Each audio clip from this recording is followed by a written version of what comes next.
Dive. Bienvenue chers auditeurs à un nouveau Deep Dive sur African 24. N'oubliez pas de vous abonner et de partager le lien de notre chaîne sur vos réseaux sociaux. Oui. On plonge aujourd'hui au cœur d'un sujet crucial, la dépendance numérique de l'Afrique. Imaginez une Afrique qui contrôle sa propre voix en ligne. Oui, Est-ce seulement envisageable? On explore cette question ensemble. tout à fait. On démarre avec une analyse percutante du journaliste Ferdinand Eyité. D'accord. Il met en lumière un point crucial, la dépendance de l'Afrique aux plateformes numériques occidentales. La récente suspension de TikTok aux États-Unis illustre parfaitement cette thèse et révèle une certaine fragilité. Oui. L'Afrique se trouve vulnérable face à des décisions qui lui échappent totalement. C'est ça. Effectivement, c'est un véritable signal d'alarme. Tout à fait. Ce qui est frappant dans l'analyse d'Eyité, Oui. c'est qu'il souligne l'absence d'alternatives africaines. L'Afrique a une population en pleine croissance, un marché gigantesque, et pourtant on a du mal à créer nos propres géants du numérique. Oui. Regardez, la Chine elle a réussi à bâtir un écosystème numérique florissant. Absolument. Pourquoi pas nous? C'est une question essentielle. Eyité met en garde contre les dangers de cette dépendance. Mhm. On prend le risque de perdre le contrôle de nos données, un élément fondamental à l'ère du numérique. Cette dépendance freine aussi notre croissance économique. Tout à fait. Sans maîtrise de nos outils numériques, l'innovation est bridée, asphyxiée.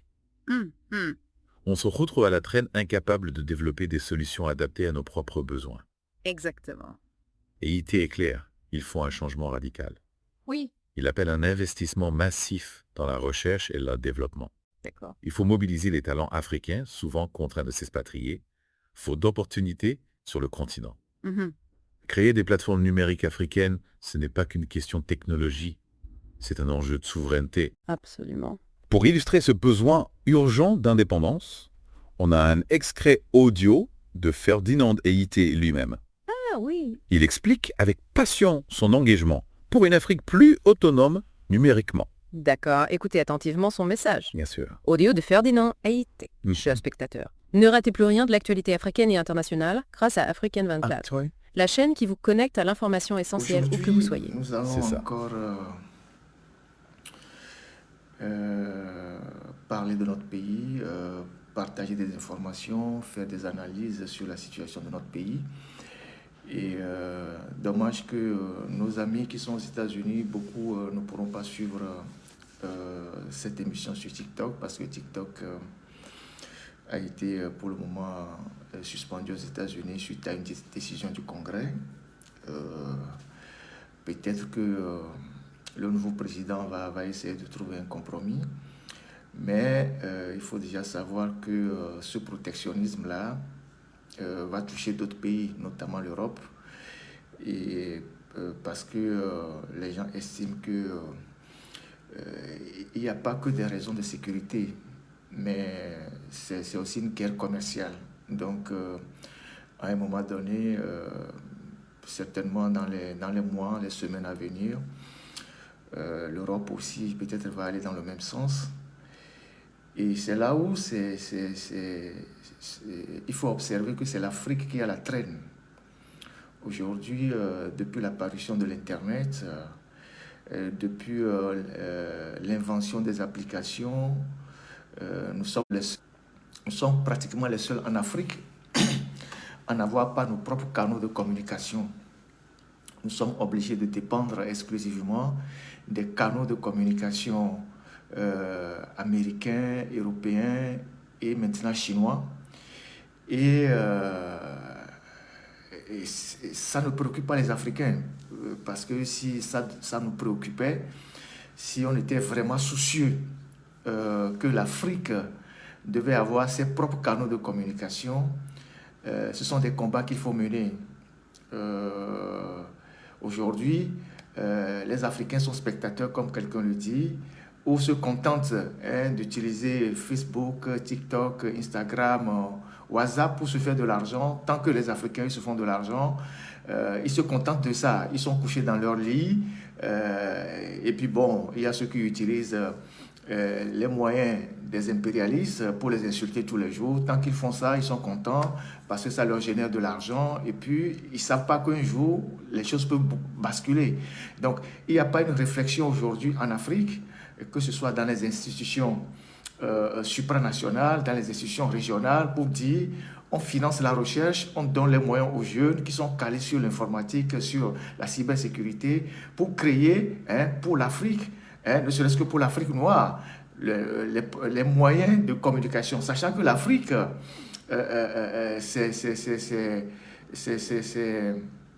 comment je dirais ça, c'est une population de plus en plus jeune qui est portée vers les réseaux sociaux et que d'ici 2050, l'Afrique va atteindre plus de, je ne sais pas, 1,5 milliard ou 1,2 milliard d'habitants.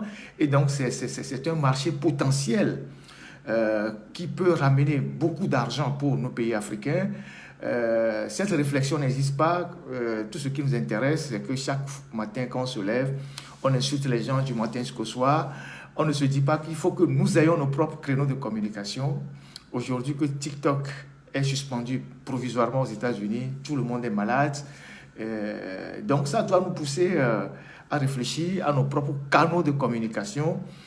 Et c'est ça qui va assurer notre propre indépendance. C'est vrai que l'Afrique dépend de l'extérieur, que ce soit de l'Internet, que ce soit les réseaux de communication, les télécoms. L'Afrique dépend de l'extérieur. Mais il faut travailler à renverser les tendances. Aujourd'hui, tout ce qui nous ramène l'Internet en Afrique, les câbles sous-marins, tout ça, c'est soit Google, c'est soit Orange. En tout cas, ce sont les grands de ce monde qui ont le contrôle sur ces moyens qui nous permettent de communiquer. Et nous n'avons pas compris. Nous pensons seulement que c'est quand nous parlons de la télévision, de la radio, en disant voilà, ça c'est une radio impérialiste, c'est une télévision impérialiste, qu'on règle le problème. Alors qu'en réalité, ces gens, ils sont chez nous, ils sont dans notre vie quotidienne, ils sont dans nos assiettes, ils sont dans nos pharmacies, ils sont partout. Tant que nous n'allons pas réfléchir sur les questions essentielles, parce que les télécommunications sont des secteurs porteurs aujourd'hui, et cela le restera encore pendant longtemps. Et donc, tant que nous n'allons pas investir nous-mêmes, on voit les Elon Musk qui lancent les satellites, on voit les Jeff Bezos qui lancent les satellites, on croit que c'est de l'amusement, mais c'est des gens qui sont en train de conquérir l'espace pour pouvoir vendre des services au reste du monde plus tard. Pendant ce temps, nous, on n'investit dans rien, on est dans les querelles, on est dans les attaques, on n'a pas fini de chercher nos voies, la démocratie, la politique, on se tue, tout ça, et pendant ce temps, le monde évolue. Et curieusement, il y a des gens qui disent que, ah oui, que les autres sont en déclin, alors que nous, on n'a même pas démarré, vous voyez. Donc, c'est la leçon à tirer de cette interruption, comment appelle-t-on, de TikTok aux États-Unis. Et vous savez que les Chinois ont leur propre réseau. Ils ont leur réseau qui n'est pas WhatsApp. Ils ont d'autres réseaux qui leur sont propres. Les Indiens sont en train de faire pareil. Mais il n'y a que nous en Afrique qui dépendons exclusivement des autres. Et on ne fait rien de bon avec. En tout cas, en général, on ne fait pas grand-chose de bon avec. On passe tout le temps à s'insulter, à se raconter des histoires, à dormir debout, du matin jusqu'au soir. Vous voyez. Et donc, voilà, j'espère que nos amis qui sont aux États-Unis, TikTok sera rétabli après lundi quand Donald Trump va prêter serment, parce qu'il faut qu'il trouve une solution. Parce que la condition des Américains, c'est que TikTok cède sa branche américaine à un Américain pour que ça soit sous contrôle, ou soit, il ne pourra pas y mettre. On espère qu'ils vont trouver une solution pour nos amis américains. Donc voilà ce que je voulais dire sur la question de TikTok qui est suspendue et qui pousse tout le monde à venir actuellement sur Facebook. Ce message d'Haïti reflète une initiative concrète. Africaine 24, une plateforme africaine qui diffuse de l'information de manière indépendante. Africaine 24 donne une voix à l'Afrique et lutte contre la dépendance aux médias étrangers. Oui. C'est un exemple à suivre. Absolument. C'est essentiel, on ne peut pas rester les bras croisés. Tout à fait. D'autres voix s'élèvent pour appuyer le message d'Haïti.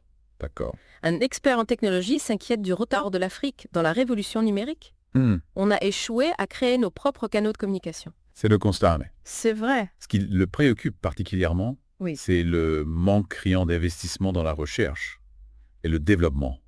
L'Afrique a une population jeune, passionnée de technologie. Tout à fait. On a un potentiel incroyable, mais il reste largement inexploité. C'est ça.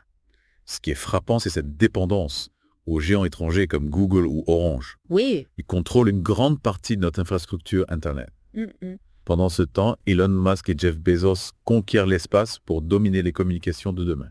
Absolument. L'Afrique est en train de rater le coche. C'est vrai. L'analyse des IT est juste, on doit prendre notre destin numérique en main. Mm-hmm. La question est comment? Oui. Quelle solution pour créer un écosystème numérique plus indépendant en Afrique? C'est la question clé. Cette réflexion est cruciale. Elle nous concerne tous. Tout à fait. On a beaucoup parlé des problèmes, mais il ne faut pas oublier les initiatives positives qui émergent sur le continent. Des entrepreneurs africains créent des solutions innovantes, que ce soit dans la fintech, l'agritech, la santé ou encore l'éducation. Absolument. On voit des startups dynamiques, des hubs technologiques et des incubateurs qui encouragent l'innovation. Oui. L'Afrique regorge de talents et d'idées créatives. Tout à fait. Il faut les mettre en avant. C'est ça. Prenons l'exemple du mobile money. Oui. L'Afrique a été pionnière dans ce domaine. Mm. Des solutions comme M-Pesa ont révolutionné les transactions financières. Absolument. Elles ont permis une véritable inclusion financière sur le continent. Oui. C'est une réussite incroyable. C'est vrai. C'est une preuve de l'ingéniosité africaine. Mm. On a su adapter la technologie à nos besoins et créer des services qui ont un impact concret sur la vie quotidienne. Tout à fait. C'est un modèle inspirant pour d'autres secteurs. C'est sûr. On voit aussi des progrès dans les gouvernements. Certains pays africains utilisent la technologie pour simplifier l'administration, améliorer la transparence et faciliter l'accès aux services publics. Mm. C'est un pas vers la modernisation. Oui. Effectivement, la technologie peut être un outil puissant pour améliorer la gouvernance et le développement. Tout à fait. C'est encourageant de voir des initiatives dans ce sens. Absolument. Et il ne faut pas oublier le rôle crucial de l'éducation. Mm. Mm. De plus en plus d'initiatives visent à former les jeunes au métier du numérique. C'est ça. On les forme à la programmation, à l'intelligence artificielle, à la cybersécurité. Oui. On prépare la relève. C'est essentiel. On a besoin d'une nouvelle génération d'experts africains du numérique. Mm. Ils seront capables de concevoir, de développer et de gérer nos propres infrastructures et plateformes. Absolument. C'est un investissement pour l'avenir. Tout à fait. Tout cela montre que l'Afrique est en marche. Oui. On sent une énergie, une volonté de prendre le contrôle de notre destin numérique. Mhm. Il faut continuer sur cette lancée. Investir, innover et collaborer pour accélérer cette transformation. C'est ça. Il est temps de passer du statut de consommateur à celui de producteur. Tout à fait. On doit aller vers la souveraineté numérique. Oui. L'Afrique a tout pour devenir un leader de l'économie numérique mondiale. Absolument. Saisissons cette opportunité. Cette image d'une Afrique numérique souveraine, c'est stimulant, mais comment concrétiser cette vision?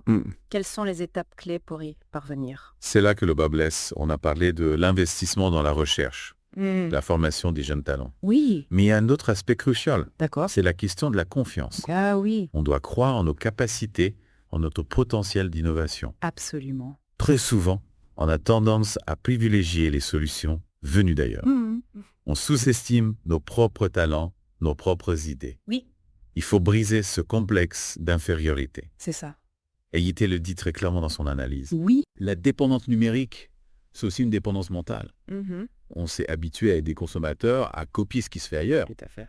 Il faut oser penser différemment, créer des solutions originales, adaptées au contexte africain. C'est ça. C'est un défi culturel, un changement de mentalité. Absolument. On doit encourager l'esprit d'initiative, l'audace entrepreneuriale, célébrer les réussites africaines dans le domaine du numérique, Oui, montrer que c'est possible. c'est essentiel. Et puis, on ne peut pas ignorer le rôle des gouvernements. Non. Ils doivent mettre en place des politiques publiques pour soutenir l'innovation technologique, faciliter l'accès au financement, Oui. encourager la création de startups, D'accord. investir dans les infrastructures numériques. Tout à fait. Il faut créer un environnement favorable à l'éclosion de champions africains du numérique. Des incubateurs, des accélérateurs, des fonds d'investissement, des zones économiques spéciales, des technologies. On doit attirer les talents, les garder sur le continent, leur donner les moyens de réussir. Absolument. Et pour conclure ce deep dive, on veut vous laisser avec une question, une invitation à la réflexion. D'accord. Si vous deviez imaginer une solution, une initiative qui pourrait transformer le paysage numérique africain, Oui. quelle serait-elle? Qu'est-ce qui vous semble prioritaire pour bâtir une Afrique numérique souveraine, inclusive et prospère? C'est une excellente question. On vous remercie de nous avoir suivis sur Afrique N24. N'hésitez pas à partager ce deep dive et à continuer la conversation sur nos réseaux sociaux. Oui. Ensemble, construisons l'Afrique numérique de demain. Vous êtes de plus en plus nombreux à nous suivre et à participer à l'évolution de la chaîne Afrique N24, et sincèrement nous tenions à vous en remercier.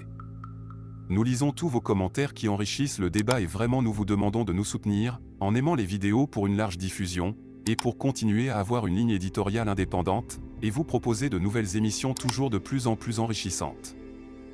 Ne restons pas passifs, soyons actifs. Merci et à bientôt. Likez la vidéo si ce n'est pas déjà fait. Laissez aussi votre point de vue en commentaire. Abonnez-vous et cliquez aussi sur la petite cloche de notification pour ne rien rater de nos prochaines vidéos. N'oubliez pas de partager aussi la vidéo et de la liker.